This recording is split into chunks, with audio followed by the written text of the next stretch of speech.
Well, yippee-ki-yay, Musey lovers, and welcome back to Musey's Modern Dreadfuls. Today is another section of the fabulous story I have been presenting to you by Joey Horist. It is called That's Not Me, and I've turned it into a mini-series. It's a very short story if you just sit and read it, but to have it presented to you takes a little bit longer.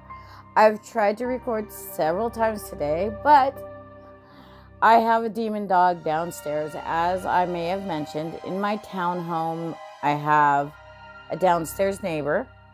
It's like a condo. It's halfway, you know what townhomes are. They're like apartments and condos in one, kind of smaller than a condo, but also bigger than an apartment. Anyway, so I have a downstairs neighbor, and he just got a new chihuahua and has ruined my recording a million times. So, let me get back to the right headspace. I actually already am there.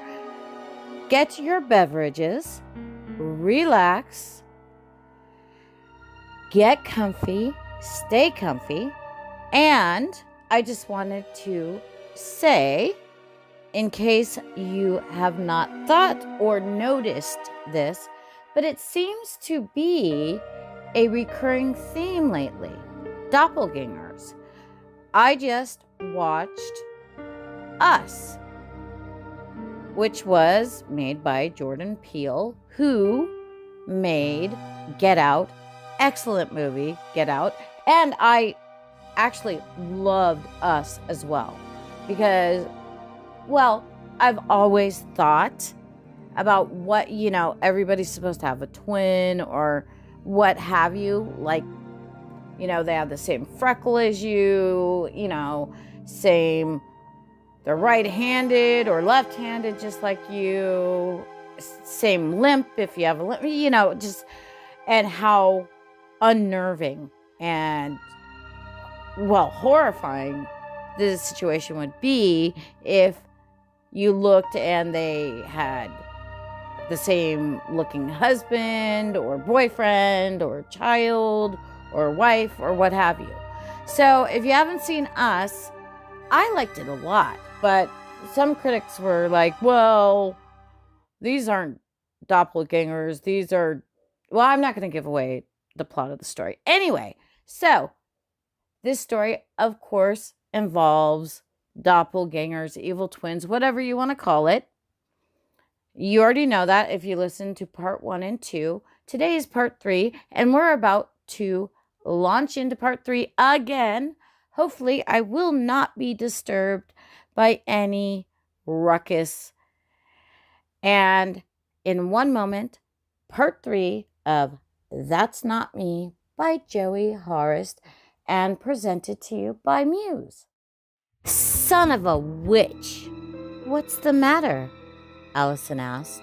It's that guy over there, David explained. When I was up at the bar, bastard must have snatched my wallet. Allison tilted her head to the side to try to get a better view of the culprit. Stay here. I'll handle this, said David. Allison gave David a look of concession. He puffed up his chest, steadied himself with his cane, and took a slow, unbalanced stride back toward the bar. All right, buddy, hilarious. Give me back my wallet. The man continued laughing amongst his friends. It was as if the words went right through him. A-hole! David poked and prodded the man's shoulder. I said, give me back my wallet. This was the last straw. No more messing around. With all the force he could muster, David grabbed the man by his shoulder and forced him to turn around. He had a ferocious look in his eyes, ready to clobber the thief who had taken his wallet, and with it, his hard-earned money.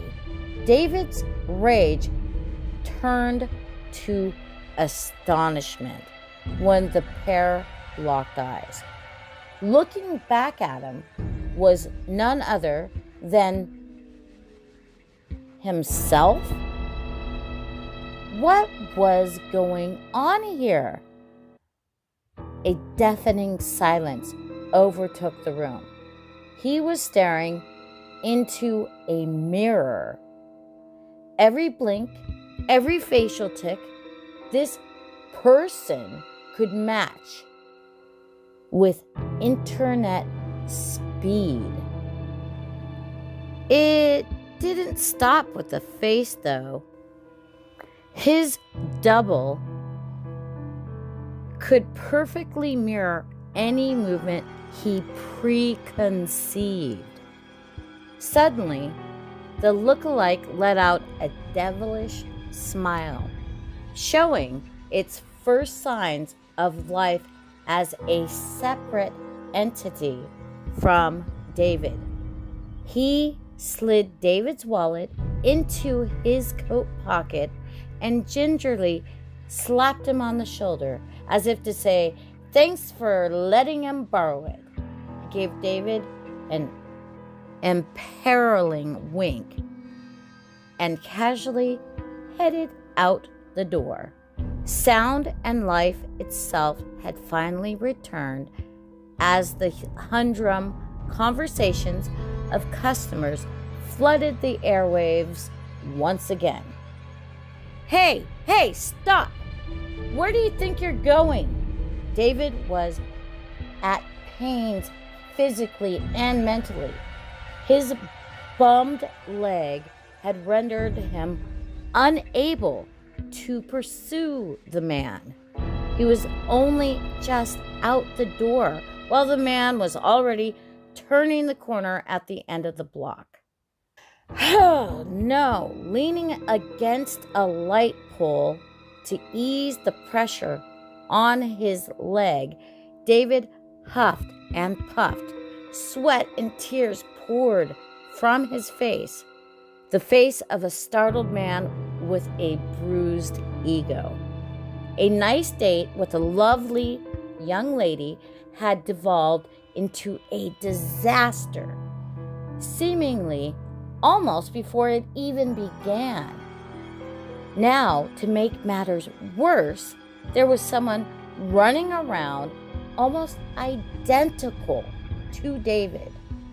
David peered into his wallet. Everything was there, save for a few bucks and his driver's license. "Excuse me, sir, is there a problem?" a voice called out. Allison and one of the restaurant waiters had come rushing over to the light pole. "What's the meaning of this?" "Did you get him?" Allison asked, concerned. "The son of a witch got away from me." David lowered his head in shame and frustration. "What's going on?" The waiter wanted answers, and now. "Do I need to get the police involved?" "Maybe you do," Allison snapped. "Someone tried to rob my friend." The waiter pressed on with questions. "Did you get a look at the guy?" "Yeah. He looked... It was..." David thought long and hard before proceeding with his story. The sundry aroma of scotch and soda still emanating from his breath would do nothing to add to his credibility. Holding his tongue seemed to be the best and only option. David opened his eyes, and reality slowly filtered through his senses again. That night had turned back into just a memory, and he was back in the comfort of Dr. Shepard's office. "Go on. What else happened?" the doctor asked. I told them the guy threw my wallet down and ran off, that I really couldn't see his face.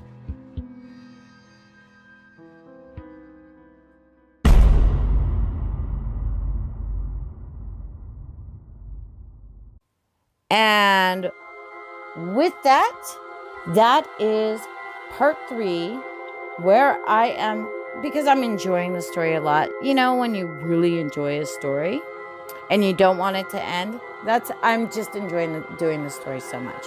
So, end of part 3. I will get part 4 to you as quick as possible, and I hope you enjoyed. Part 4 will be up this week. And I guess that's all I have to say. Thank you for hanging out with me, letting me entertain you. Please stay comfy, stay relaxed. I hope this relaxed you, entertained you. It entertained me. I love this story, and I'm sure you're going to hear more stories from this author and more stories from me. And goodbye for now. Have a great day, great weekend, great morning, afternoon, evening, great life, and see you soon. Do not forget to subscribe, hit like, thumbs up, leave a comment, and let me know what you think is going on. Is this all in his head? Or does David really have a doppelganger? Is his twin back from the dead? Well, who knows? I don't know. Well, I do know, but I'm not telling. I'm going to tell you. I will perform for you. I will narrate to you the next parts. But leave a comment down there without cheating. Don't go look it up. Just tell me what you think is going on. Or not. You can always hit me up on any of my social medias. I don't have all the links up, but those of you who know me, hit me up there if you think you have something juicy. But don't give anything away. Don't read spoilers. Don't do that. Don't do that. Enjoy the story. Okay, I will talk to y'all soon. Bye.